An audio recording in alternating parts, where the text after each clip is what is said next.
It is time to bring in Pat. I'm sick of this weather, Pagano. Good morning, Pat. That's my sentiment. You know what? Exactly. We know what though. We got the Sharon Playhouse had a beautiful night on Saturday night, sold out for their outdoor show, and even in Falls Village yesterday, the car show, which started about 9:30, 10, and went till 3. The steady rain didn't really come until after 2:30, after 2:30, 3 o'clock. So those big events got in, but starting this, I think it's this Wednesday. The Railroad Day starts in North Canaan and runs Wednesday through Sunday with just a bunch of activities. And just glancing at your forecast, geez, it doesn't look that good through Thursday. No, it doesn't. But the problem here is not the weather. What's the problem then? Too many events. There's too many events.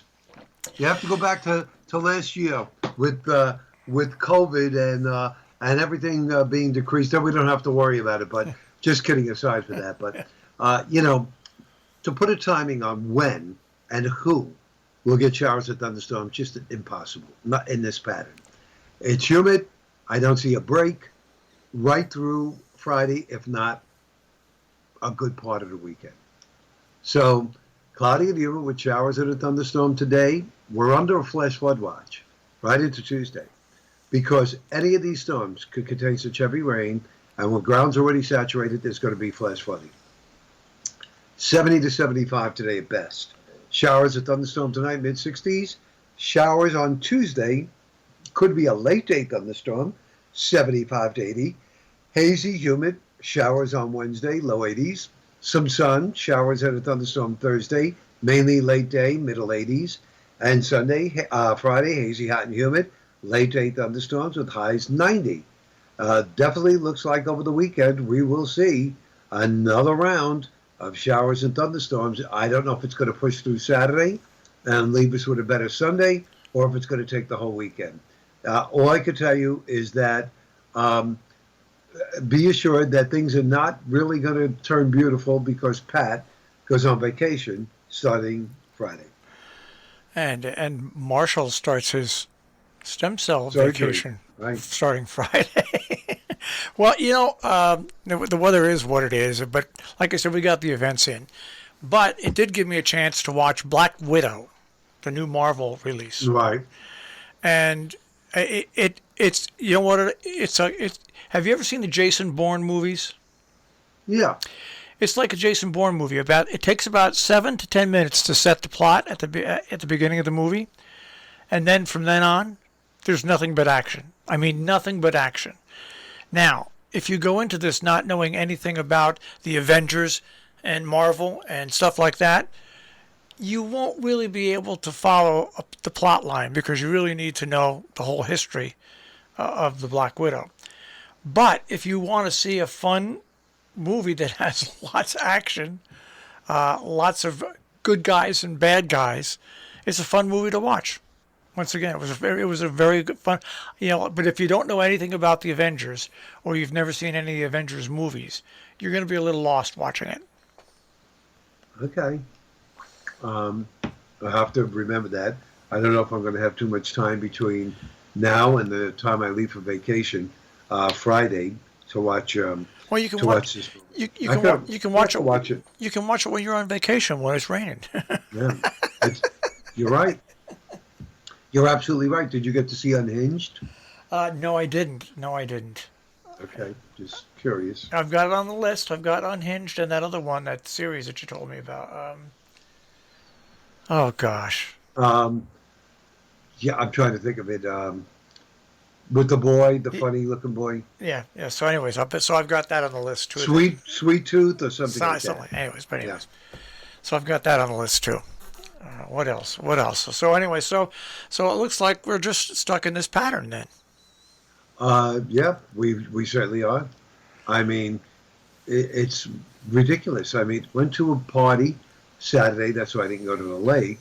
And everybody there was asking the same question: what gives it this summer? I said, I don't know what to tell you. I said, we're kind of stuck in this very wet pattern, but look at what's happening out west. Yeah.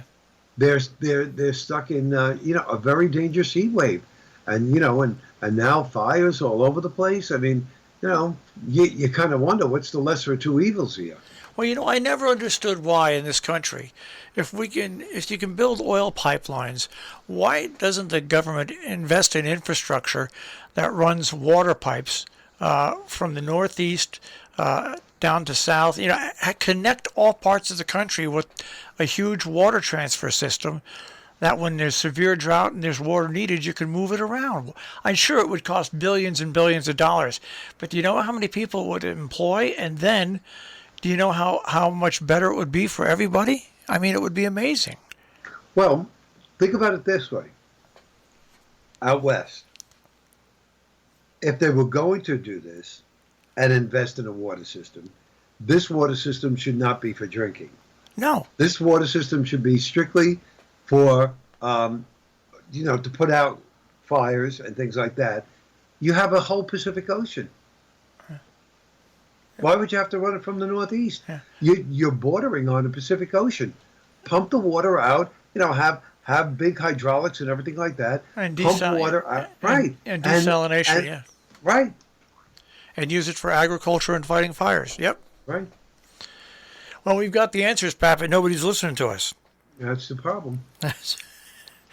But it would if you did infrastructure projects like that, you'd employ millions of people, and at the end, you'd be better off as a country. I would think so. Right. I would think so. But I mean, again, on the West Coast, you have the Pacific Ocean, and on the East Coast, you have the Atlantic Ocean. So I mean, what could be greater than that? Now, I don't know. Maybe they'll turn around and say, "Well, we can't use salt water." Desalination. To put out fires or something like that. They've got desalination plants. Come on. Right. The desalination. Well, anyways, I have to mention, and I know, I think what Richard Branson accomplished yesterday. Yeah. Was amazing. I'm sorry. I know people are saying it's a waste of money. It's not a waste of money. He gives a lot to charity. He wanted to do this. He did it. It's going to open up, not in our lifetime, but in about another 20 years, people will be able to take airplane trips from New York to Los Angeles and New York, Los Angeles back in a matter of like an hour because it'll be suborbital flights. I mean, it really was an amazing thing that he did yesterday. Now Jeff Bezos going straight up and down in a rocket it does not show you anything. A winged aircraft that can go into suborbital space, nobody thought it was possible. Yeah, and he's got 600 reservations at a cost of $250,000 per reservation. I just think I think it was good. He does things and he starts things and he finishes them off. So I thought I had goosebumps when I was watching that yesterday. I had goosebumps. Yeah, pretty incredible. It was almost like watching a movie. Yeah, that's exactly right. Because, they used to design space planes like that, and everybody said, well, no, rockets aren't going to look like that in outer space. Well, now, Branson and Elon Musk has proved those people right, because the stuff their planes and their ships do are things that were depicted by H.G. Wells and other people 100 years ago. Absolutely amazing. It's pretty amazing. It really is pretty amazing. You're right. And if only we could get better weather forecasting computers.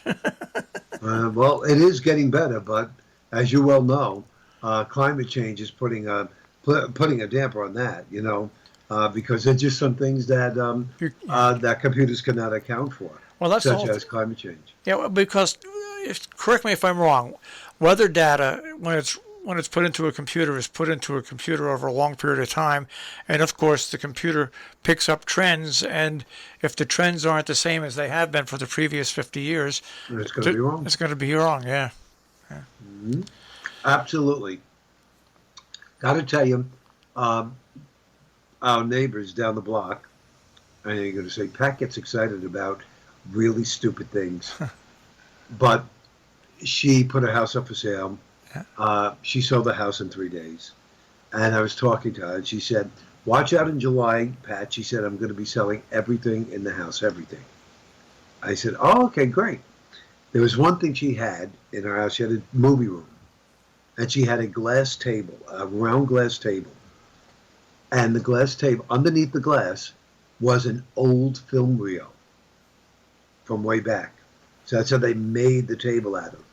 And I said, boy, would I love that, for my home.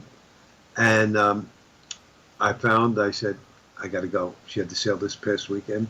I ran there, got into the room. Nobody had bought it. She was asking 45. I said, what would be the best you take? She said 40. I grabbed that, and a box of Good and Plenty, but fake Good and Plenty. Have you seen those yet? No. They're almost like waxed.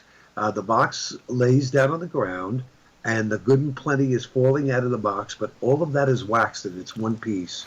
So I bought that with 2 little reels of film, and I put it right in the corner of my big den, and that made my weekend. I think it's great. You got it, and you got it for a good price. I thought it was good, really good price, and it looks nice. It's perfect. So that's the end of that. I just felt bad they're moving because I did like her and her husband so much. But she said they didn't buy. They're going to go to Florida for 3 months and rent. She said she doesn't know if she could acclimate herself to the people there or the medical field. She said because she's not too thrilled about that. She says, but if they find that, they can, weasel themselves in, then they'll start looking around for a house. All right.